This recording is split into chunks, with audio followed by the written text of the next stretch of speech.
Hello everyone, good morning. मैं देवव्रत और आज बच्चों हम बहुत ही कॉमन टॉपिक इंग्लिश का जो कि है वॉइस वॉइस पढ़ाने जा रहे हैं। ठीक है, वॉइस मतलब होता है बातचीत। क्या पढ़ने जा रहे हैं? वॉइस। हम इंग्लिश ग्रामर का बहुत ही कॉमन टॉपिक जो कि हमारे कॉम्पिटिटिव एग्जाम में या हमारे बोर्ड एग्जाम में बहुत ही कॉमन है, यानी कि बेसिकली यहाँ से क्वेश्चन पूछा ही जाता है। तो कौन सा टॉपिक पढ़ने जा रहे हैं हम? वॉइस। क्या बच्चा? वॉइस। वॉइस को हिंदी में बच्चों कहते हैं बातचीत। अच्छा, ये हिंदी ग्रामर में भी आता है और इंग्लिश ग्रामर में भी आता है। हिंदी में बातचीत नाम से और अंग्रेजी में वॉइस नाम से आता है। ठीक है, तो देखो बच्चा, जो वॉइस होते हैं जनरली इंग्लिश लैंग्वेज में जो वॉइस बनते हैं, हमारे पास 12 क्या थे? टेंस थे, 12 टेंस थे। उन 12 टेंसेस का वॉइस नहीं बनता था। 8 हमारे पास ऐसे टेंस आए थे जिनका ही केवल वॉइस बना सकते थे, 4 का हम वॉइस बना ही नहीं सकते थे। पहले हम समझते हैं कि वॉइस होता क्या है, बातचीत आखिर होता क्या है। कोई भी सेंटेंस है बच्चा, कोई भी सेंटेंस है तो देखो, सेंटेंस में हम कभी कभी कर्ता को प्रधान बनाते हैं, मतलब सब्जेक्ट को एक्टिव रखते हैं, और कभी कभी हम ऑब्जेक्ट को एक्टिव कर देते हैं। मतलब जब सब्जेक्ट को हम एक्टिव रखेंगे तब हम उसे कहेंगे एक्टिव वॉइस है ये सेंटेंस। कैसा है ये सेंटेंस? एक्टिव वॉइस है। और जब बच्चों हम ऑब्जेक्ट को एक्टिव कर देंगे तो हम कहेंगे ये सेंटेंस क्या है? पैसिव वॉइस है। मतलब क्या हुआ सर? हमें कैसे पता चलेगा कि अब आपने सब्जेक्ट को एक्टिव कर दिया और अब आपने ऑब्जेक्ट को एक्टिव कर दिया? कैसे पता लगाएं? तो पता लगाने के लिए बेटा वर्ब है। देखो, जिस वर्ड के अकॉर्डिंग वर्ब मोल्ड हो जाए, जिस शब्द के अनुसार वर्ड मोल्ड हो जाए, वही क्या है? एक्टिव है उस सेंटेंस में। कुछ सेंटेंस में सब्जेक्ट के अकॉर्डिंग वर्ब मोल्ड होती है और कुछ सेंटेंस में ऑब्जेक्ट के अकॉर्डिंग वर्ब मोल्ड होती है। तो जिन सेंटेंस में वर्ब जो है वो सब्जेक्ट के अकॉर्डिंग मोल्ड होती है, उन्हें कहते हैं हम एक्टिव वॉइस। क्या कहते हैं? Active voice. देखो जरा एक सेंटेंस, आनंद आने वाला है। एक सेंटेंस है, ही ईट्स मैंगोज। वह आमों को खाता है। बहुत सारे आम लिए और उन सारे आमों को वह खाता है। प्रेजेंट इंडेफिनिट का टेंस है ये। ठीक है, वह आमों को खाता है। अब आपने देखा ये था सब्जेक्ट, इसके अकॉर्डिंग ही क्या वर्ब मोल्ड हुई है, क्योंकि सब्जेक्ट प्रेजेंट इंडेफिनिट का एक रूल था कि अफर्मेटिव सेंटेंस में सिंगुलर सब्जेक्ट के साथ वर्ब की फर्स्ट फॉर्म में एस या एस जोड़ देते हैं। ठीक है, तो देखो यहाँ पे सिंगुलर सब्जेक्ट है, ठीक है, अफर्मेटिव सेंटेंस है, तो इसके अकॉर्डिंग हमने एस जोड़ दिया इसमें। अब जरा इसी सेंटेंस को मैं पैसिव में बदलूं तो मैं कैसे बनाऊंगा? Mangoes are eaten by him. By him. जरा देखिए आप इस सेंटेंस को, ये कह रहे हैं मैंगोज जो हैं वो खाए जाते हैं उसके द्वारा, आमों को उसके द्वारा खाया जाता है। अर्थ तो हमारा वही निकला, अर्थात वह आम खाता है। कहने का मतलब यहाँ, लेकिन ये जो वर्ड है, ये जो पहला वर्ड था, इसके अकॉर्डिंग यहाँ वर्ब मोल्ड हुई है। यहाँ अब ये जो हमारा वर्ड है, ये वाला जो शब्द है, इस शब्द के अकॉर्डिंग हमने यहाँ पे वर्ब को मोल्ड कर दिया है। देखो जरा, वर्ब चेंज हो गई। इसका मतलब यहाँ पे ये वाला जो वर्ड है वो एक्टिव है और यहाँ पे ये वाला वर्ड जो था वो एक्टिव था। अब ये वाला जो वर्ड था बेटा, वो आप जानते हैं कि ये सब्जेक्ट होता है और ये वाला वर्ड क्या है? ये ऑब्जेक्ट होता है। इसका मतलब यहाँ पे अकॉर्डिंग टू ऑब्जेक्ट वर्ब आइए और यहाँ पे अकॉर्डिंग टू सब्जेक्ट वर्ब आइए। तो ऐसे सेंटेंस जिसमें सब्जेक्ट के अकॉर्डिंग वर्ब आती है वो कहलाती है एक्टिव वॉइस, और जिन सेंटेंसेस में किसके ऑब्जेक्ट के अकॉर्डिंग वर्ब आती है वो कहलाती है पैसिव वॉइस। सही है, समझ में आया? वॉइस का मतलब हम समझ गए। वॉइस का मतलब है कि सेंटेंस में वर्ब किसके अकॉर्डिंग आई है। अगर दो ही ग्रुप हो सकते हैं, कभी जो वर्ब है वो सब्जेक्ट के अकॉर्डिंग मोल्ड हो सकती है, कभी कभी ऑब्जेक्ट के अकॉर्डिंग। अच्छा, ऐसा क्यों किया हमने कि एक के अकॉर्डिंग ही रहने देते भाई? भाई ये बदला ही क्यों? क्या ये अर्थ बदला? अर्थ तो अभी नहीं बदला। हमने ये यहाँ कहा है कि वह आम खाता है, आमों को खाता है, मतलब यहाँ कह रहे हैं उसके द्वारा आमों को खाया जाता है। तो अर्थ जब नहीं बदल रहा तो आप सेंटेंस को क्यों बदल रहे हो, रूप क्यों बदल रहे हो, चेंज क्यों कर रहे हो आप? तो हम कहेंगे बेटा दैनिक भाषा में जो लैंग्वेज है वहां पे कुछ जो सेंटेंस है वो एक्टिव फॉर्म में बोलने में अच्छे लगते हैं। जैसे मैं आम खाता हूं, मैं खाना खाता हूं, मैं घर जाता हूं, मैं बाहर जाता हूं, ठीक है, मैं सोता हूं, मैं रोता हूं। लेकिन कुछ सेंटेंस ऐसे हैं जो दैनिक जीवन में या दैनिक भाषा में उन्हें अगर एक्टिव फॉर्म में बोलेंगे तो अच्छे नहीं लगेंगे, यानी कि उनका महत्व धूमिल हो जाएगा। ठीक है, जैसे मैं कहूं यहां रेडियो बेचे जाते हैं, आपने देखा होगा जनरली दुकानों पर लिखा हुआ यहां रेडियो बेचे जाते हैं, यहां घड़ियों की मरम्मत की जाती है। बेटा तो वो ये भी तो लिख सकते थे हम रेडियो बेचते हैं, लेकिन उन्होंने नहीं लिखा। हम घड़ी संभालते हैं, मरम्मत करते हैं हम घड़ियों की, लेकिन ऐसा नहीं लिखा क्योंकि यहाँ रेडियो बेचे जाते हैं ये वाला सेंटेंस इस सेंटेंस की तुलना में कि हम रेडियो बेचते हैं की तुलना में अच्छा लग रहा है। तो भाषा में भाषा की या सेंटेंस की शोभा बढ़ाने के लिए बच्चा हम क्या करते हैं, सेंटेंस की फॉर्म को चेंज कर सकते हैं। इसलिए हम वॉइस को चेंज कर सकते हैं, मतलब एक्टिव, कुछ सेंटेंस हम एक्टिव फॉर्म में बोलते हैं और कुछ पैसिव फॉर्म में बोलते हैं। इसलिए हमें ये पढ़ने भी पड़ रहे हैं, क्योंकि मान लो अगर आगे चल के हमें कुछ लिखना है तो हम देख लेंगे ये वाला सेंटेंस एक्टिव में हमें अच्छा लग रहा है या पैसिव में। अगर पैसिव में अच्छा लग रहेगा तो हम पैसिव में ही बोलेंगे उससे, है ना। अगर एक्टिव में अच्छा लगेगा तो एक्टिव में बोलेंगे हम उससे। ठीक है, तो ये तो मतलब था बिल्कुल बेसिक। लेकिन बच्चों जो एक्टिव से पैसिव वॉइस है वो जनरली सारे के सारे जो सेंटेंस है मैंने ये तो बता दिया सबके नहीं बनते, लेकिन उनमें भी अगर मैं बात करूं कि सेंटेंसेस की बात की किन सेंटेंस का एक्टिव वॉइस बनेगा और किन सेंटेंस का एक्टिव वॉइस ना बनेगा, तो देखो जरा जो ट्रांजिटिव वर्ब्स होती हैं उनका ही केवल एक्टिव से पैसिव वॉइस बनता है, जो इंट्रांजिटिव वर्ब्स होती हैं उनका एक्टिव से पैसिव वॉइस नहीं बनता है। जैसे मैं बात करूं कि ट्रांजिटिव वर्ब कौन सी होती हैं और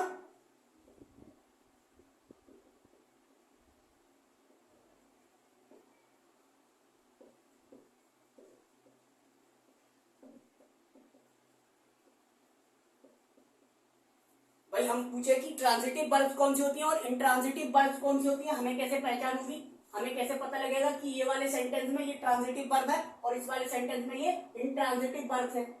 तो बेटा देखो ऐसी वर्ब्स जो अपने साथ ऑब्जेक्ट कंटेन करती है, मतलब वह वर्ब जो अपने साथ ऑब्जेक्ट को भी लेकर आए वो वर्ब ट्रांजिटिव वर्ब कहलाती है। और ऐसी वर्ब्स जो अपने साथ ऑब्जेक्ट को ना कंटेन करे, यानी कि जिसके बाद ऑब्जेक्ट ना हो, वर्ब के बाद अगर ऑब्जेक्ट ना हो तो वो इंट्रांजिटिव वर्ब होती है। कुछ और वर्ड हो सकता है लेकिन ऑब्जेक्ट ना हो तो वो कहलाती है इंट्रांजिटिव वर्ब। जैसे जरा एक सेंटेंस लेते हैं,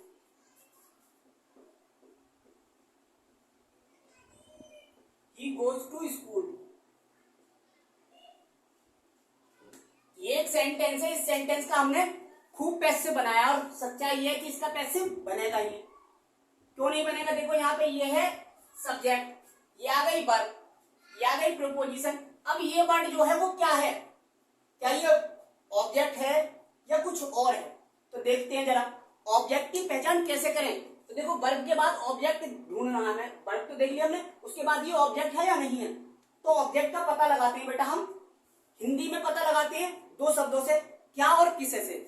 क्या और किसे से, किसे के जो आंसर में मिलता है वो इनडायरेक्ट ऑब्जेक्ट मिलता है और क्या के उत्तर में जो मिलता है वो डायरेक्ट ऑब्जेक्ट मिलता है। ठीक है, जैसे ये एक सेंटेंस है, वह स्कूल जाता है, वह स्कूल जाता है।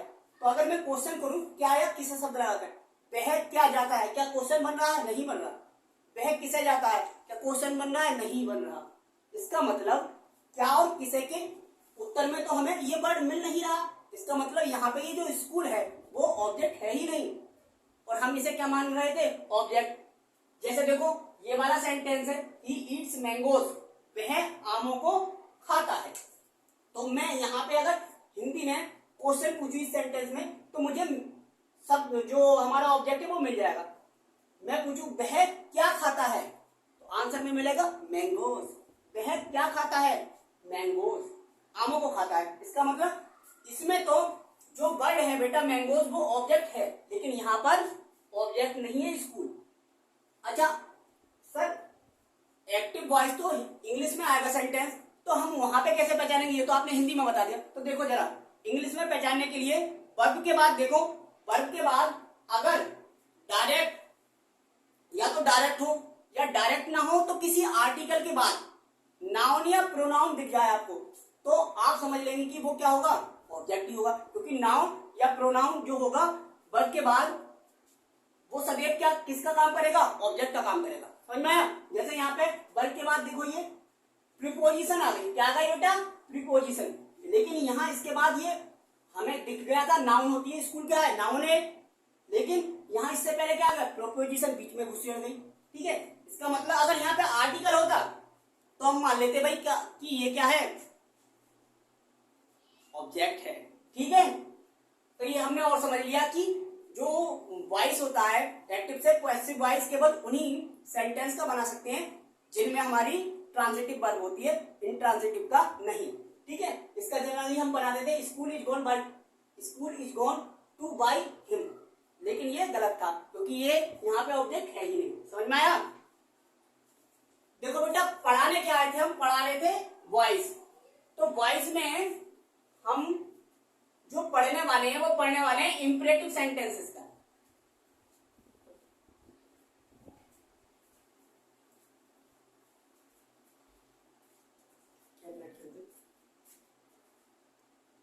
अभी तो 11 क्योंकि ठीक है।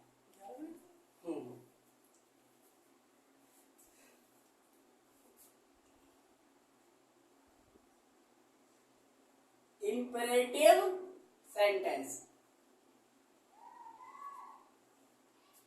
देखो generally assertive sentence, interrogative sentence, इनका जो एक्टिव से पैसिव वॉइस है वो तो बहुत आसान है। ठीक है, मैं वह नहीं सिखाऊंगा, हम सिखाने जा रहे हैं इंपरेटिव सेंटेंस।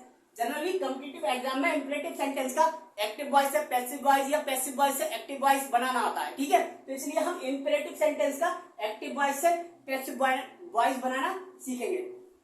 अब बात आती है कि इंपरेटिव सेंटेंस जो होते हैं वो कितने हो सकते हैं, मतलब कितने रूपों में हो सकता है, एक इंपरेटिव सेंटेंस कितनी फॉर्म में लिखा हुआ हो सकता है और उसका हमें पैसिव वॉइस बनाना है। तो ठीक है, तो देखो कोई भी इंपरेटिव सेंटेंस है वो बेटा दो फॉर्म में लिखा हुआ मिल सकता है आपको, एक तो बिना लेट वाला, एक तो वो विदाउट लेट की फॉर्म में दिया हो सकता है, या एक बार वो विद लेट के साथ लिखा हुआ मिल सकता है। जैसे ये है पोस्ट दीज लेटर्स, इन पत्रों को पोस्ट कर दो।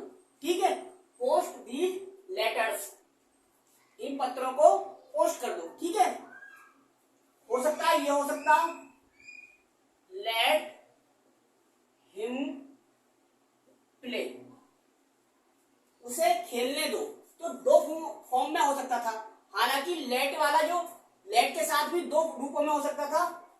कभी कभी क्या होता है बेटा, ये सेंटेंस भी हो सकता है, यहां लिख देता हूं, let us play, let us play. तो लेट वाले दो केस बनेंगे अलग और एक बिना लेट वाला। तो इस तरह से इंपरेटिव सेंटेंस में हमने कितनी फॉर्म बना ली है, एक तो बिना लेट वाली फॉर्म बना ली, एक लेट के साथ फॉर्म बना ली। और लेट वाले में भी दो रूप हो सकते हैं, एक तो ये स्केलेटन हो सकता है, ठीक है, कि लेट हो उसके बाद में ऑब्जेक्ट हो डायरेक्ट। एक स्केलेटन ये हो सकता है कि लेट के बाद क्या हो, अस भी जुड़ा हुआ हो, लेट के बाद अस भी जुड़ा हुआ हो। ठीक है, तो ये जो स्केलेटन है अगर ये एक्टिव वॉइस में है तो इन्हें पैसिव वॉइस में हम कैसे बदलेंगे। तो देखो बेटा हम एक सेंटेंस, एक इंपरेटिव सेंटेंस को पैसिव वॉइस बनाने के लिए तीन नियम बताएंगे। मतलब तीन तरह से हम किसी भी इंपरेटिव सेंटेंस का पैसिव वॉइस बना सकते हैं। ठीक है, अब देखो बेटा कैसे बना सकते हैं, इसके लिए फॉर्मूला है। फॉर्मूला फॉर्मूला क्या है? फॉर्मूला ये है let plus object plus be plus verb की थर्ड फॉर्म।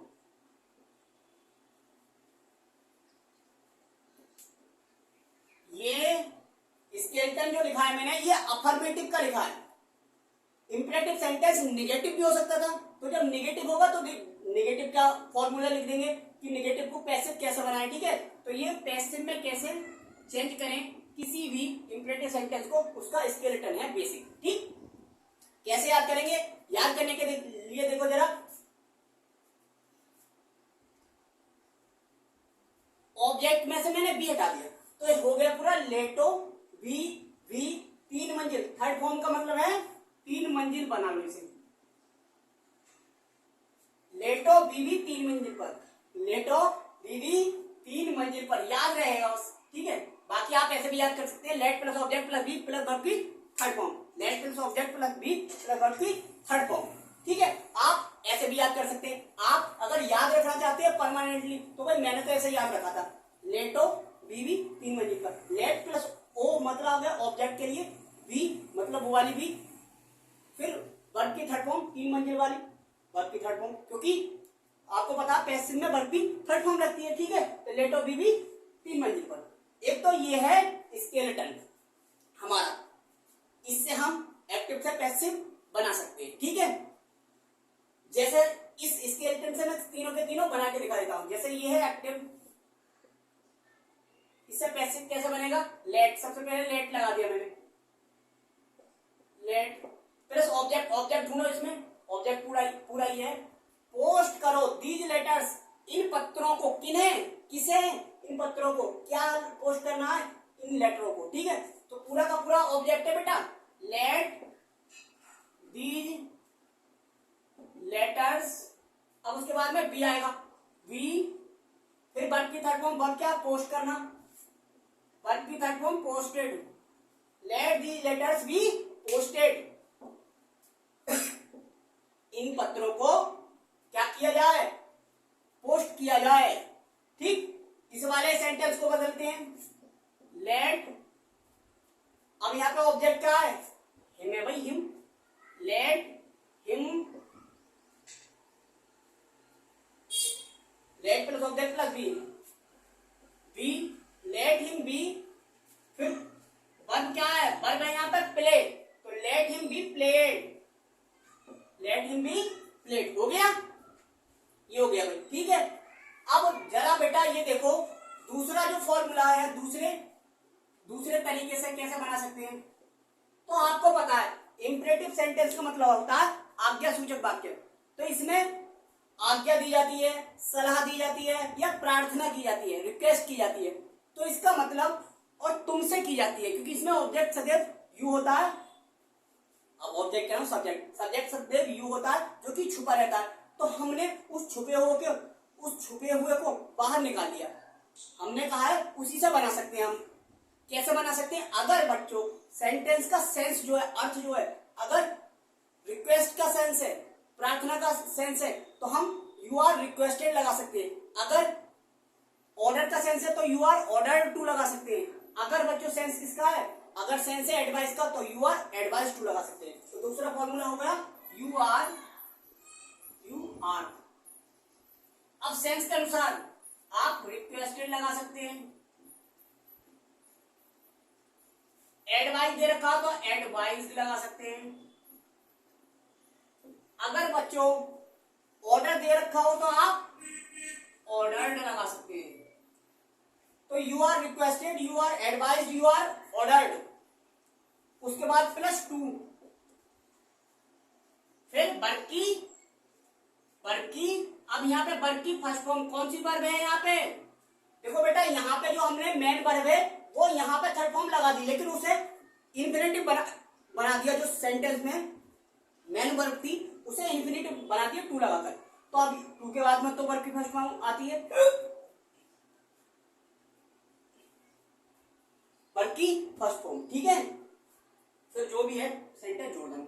जैसे इससे बना के दिखाऊं, देखो पोस्ट दीज लेटर्स, तो इसमें क्या दिया गया है? ऑर्डर दिया गया। इन लेटर्स को पोस्ट कर दो। तो बोल देंगे हम, इसकी आ रही है, you are ordered, you are ordered, फिर पूरा सेंटेंस जैसे लिखा हो वैसे ही उतार दो। You are ordered to post these letters, you are ordered to post these letters। इसे क्या लिखेंगे बेटा, इस तरह से। अच्छा, इस जो ये जो फॉर्मूला है, सॉरी, इस फॉर्मूले से हम बेटा जो लेट वाले सेंटेंस इंपरेटिव जिनमें पहले से ही लेट लगा हुआ है उनको नहीं बना सकते। हम ये नहीं कह सकते यू आर रिक्वेस्टेड या you are order to, you are advise to let him play, ये नहीं बना सकते। तो ये वाला जो फॉर्मूला है वो केवल बिना लेट वालों के लिए ही कार्य करेगा। समझ में आया? यानी कि सारी के सारी सेंटेंसेस को, जितने भी इंपरेटिव सेंटेंस है उनका पैसिव वॉइस हम इस वाले फॉर्मूले से तो बना सकते हैं। ठीक है, कि let plus object plus be plus verb की थर्ड प्लस कुछ भी लिखा हुआ हो। ठीक है, इससे तो बना ही सकते हैं सबका ही, लेकिन हमने एक दूसरा हथियार दिया है कि आप बिना लेट वाले जो इंपरेटिव सेंटेंस है उन्हें you are requested, you are advise या यू आर ऑर्डर्ड टू लगाकर भी बना सकते हैं। ठीक है, अब आप पूछोगे जब ये सब में इसके अकॉर्डिंग ही सब बन जाएंगे तो आपने ये क्यों दिया? तो मैं कहूंगा देखो बेटा, कुछ कहीं जाके ये फॉर्मूला भी हो सकता है ना काम करें। जैसे एक सेंटेंस में लिखा गो, आप कहोगे ये सेंटेंस है गो, तो मैं कहूंगा हाँ जी ये पूरा सेंटेंस है। गो मतलब होता है जाओ। भाई मैं ये कह रहा हूं गो, तुमसे कह रहा हूं, इसका मतलब पूरा सेंटेंस होगा यू गो, पूरा सेंटेंस तो यही होगा यू गो, लेकिन इंपरेटिव में यू छुपा दिया जाता है तो पूरा सेंटेंस रह गया ना रह गया? गो केवल, वो भी पूरा सेंटेंस। गो, रन बोल देते ना, दौड़, भाग, जा, आ, है ना? तो अगर ऐसा सेंटेंस है तो ये वाला फॉर्मूला देखना जरा, इसमें लेट प्लस ऑब्जेक्ट, अरे यहाँ तो ऑब्जेक्ट है ही ना, तो इस फॉर्मूले से बना सकते थे क्या हम? इससे इसका पैसिव वॉइस नहीं बना सकते थे, लेकिन हमें दूसरा फॉर्मूला सर ने दिया था कि बिना लेट वाले। अब इसे मैं 4 तरीके से बना सकता हूँ, 3 तरीके से भी। देखो यू आर, अब आप इस गो का मतलब क्या मान रहे हैं? अगर आप आदेश मान रहे हैं तो you are order to go, you are ordered, you are ordered to go. ठीक, इस तरह से ये बन सकता है। ठीक, अच्छा बेटा यहाँ पे एडवाइस भी आ सकता है, यू आर एडवाइस टू, मान लो किसी के चला जाओ, ये चला जाए, चला जाओ, जाने को कह रहे हैं लेकिन रिक्वेस्ट कर रहे हैं तो you are requested to go हो सकता है। कहीं कहीं सलाह देते हैं भाग जा, भाग बहुत कुटने वाला, जा मतलब जा नहीं तो कुटाई हो जाएगी, मतलब तो you are advice to go. समझ में आया? तो तीनों लगा के बना सकते हैं, इसलिए मैंने ये वाला फॉर्मूला भी दिया कि इससे भी बन सकता है। अब बेटा तीसरा जो मैंने बताया था कि 3 तरीके से बना सकते हैं, तीसरा जो फॉर्मूला है वो केवल ऑर्डर्ड वाले पे फॉलो होगा। किस पर? ऑर्डर्ड। अगर किसी इंपरेटिव सेंटेंस में सेंस जो आ रहा है वो आदेश देने का आ रहा है, जैसे ये है पोस्ट दी लेटर्स। मैंने बच्चा मैंने ये मान लिया है कि मैं इस सेंटेंस में आदेश दे रहा हूं, क्योंकि पोस्ट दी लेटर्स, इन पत्रों को पोस्ट करो। तो आदेश वाले जो इंपरेटिव सेंटेंसेस हैं उनका पैसिव वॉइस जो है बेटा ऐसे भी बन सकता है। कैसे?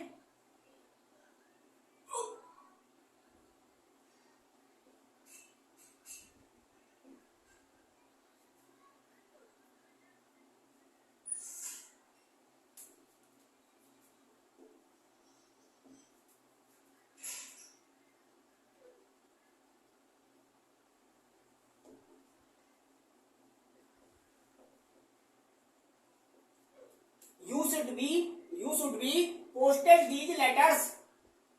तुम्हें ये पत्र पोस्ट कर देने चाहिए। तो शुड बी लगाकर भी हम शुड बी प्लस वर्ब की थर्ड फॉर्म फॉर्मूला लिख देता हूं, यू प्लस शुड वर्ब की थर्ड फॉर्म प्लस पूरा सेंटेंस, जो भी सेंटेंस है वो पूरा का पूरा जोड़ दो या ऐड कर दो। समझ में आया? ठीक है, इस तरह से। अब ये एफर्मेटिव जितने भी थे वो मैंने सिखा दिए। अगर मान लो नेगेटिव होता तो क्या करते हम, है ना? मान लो इंपरेटिव सेंटेंस नेगेटिव है तब क्या क्या स्केलेटन लगेगा वो और देख लेते हैं। अब आपको ये आ रहा होगा सर आपने ये नहीं बताया, लेट अस प्ले, ये एक एक्टिव सेंटेंस है, इसे पैसिव में कैसे बदले? तो बेटा ये दूंगा मैं क्वेश्चन। अब आप किताब में जाके छानना, तब आपको पता चलेगा, है ना, कि कैसे पता चलता है।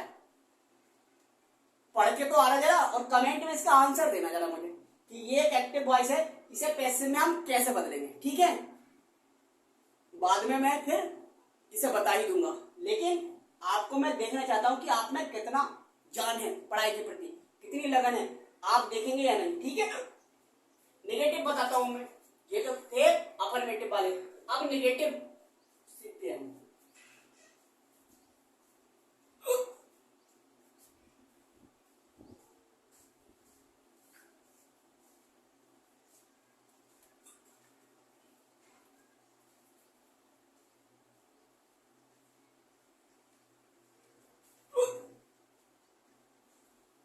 अब देखो जरा, अगर बच्चा नोट लगा हुआ हो, जैसे do not post, do not की जगह डोंट भी होता है इसमें। ठीक है, डू नॉट या डोंट पोस्ट दीज लेटर्स, तब हम कैसे बनाएं? या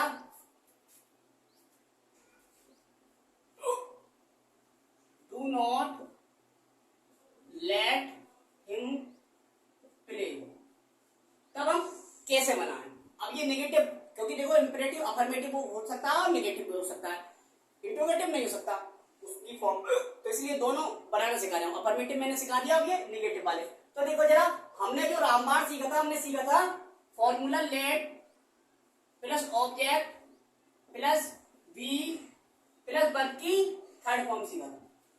तो सोचो नोट कहां आने वाला है, सदैव नोट बी से पहले आता है। किससे पहले आता है? बी से। तो बी ये है, इससे पहले आएगा, तो यहां आ जाए या यहां आए, तो इससे पहले तो ये की जगह और ये की जगह, तो सदैव ऑब्जेक्ट के बाद आता है। इसका मतलब तो ये हो गया सर कि let plus object plus not plus be plus verb की थर्ड फॉर्म।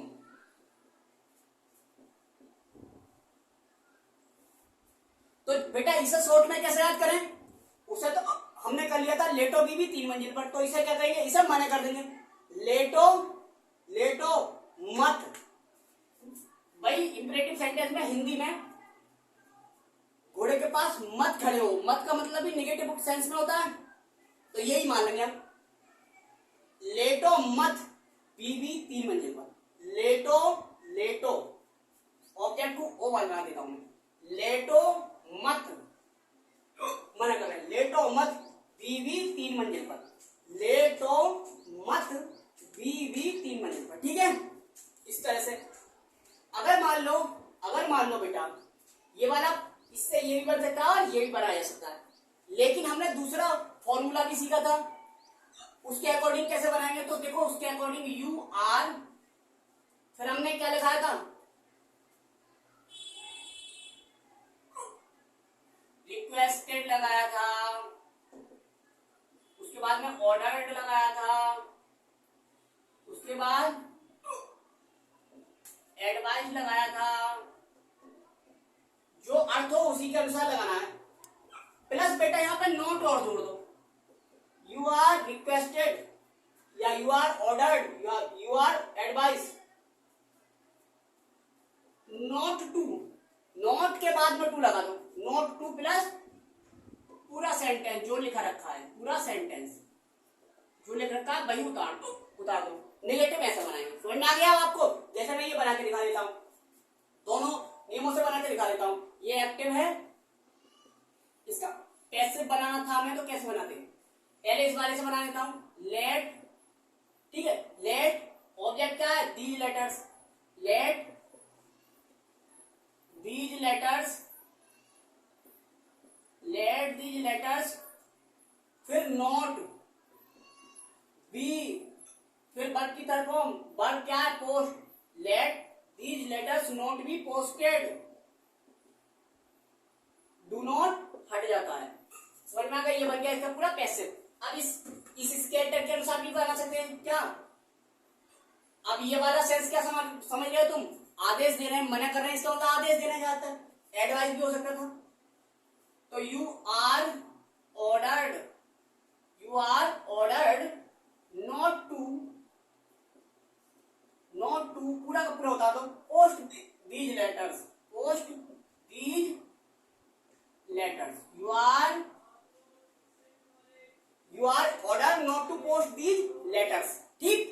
ये वाला कैसे बनाते हैं बेटा, ये वाला बनाते हैं लेट, लेकिन इस वाले फॉर्मूले से केवल बिना लेट वाले बन सकते हैं, ये वाला नहीं बन सकता, ये वाला के ये तो ये वाला फॉर्मूला ही हमें क्या करना पड़ेगा, फॉलो करना पड़ेगा, लेट, फिर उसके बाद में ऑब्जेक्ट हिम, फिर नॉट, फिर be, let him not be, फिर वर्ब की third form, let him not be played, उसे खेलने नहीं दिया जाए, उसे खेलने नहीं दिया जाए, late him not be played, ठीक। तो आई होप आपको आप समझ में आ गया होगा इंपरेटिव सेंटेंस, ठीक है, कि एक्टिव से पैसिव वॉइस कैसे कन्वर्ट करें, ठीक है। बस ये जो लेटेस्ट प्ले है ये आपके लिए टारगेट है, ठीक है।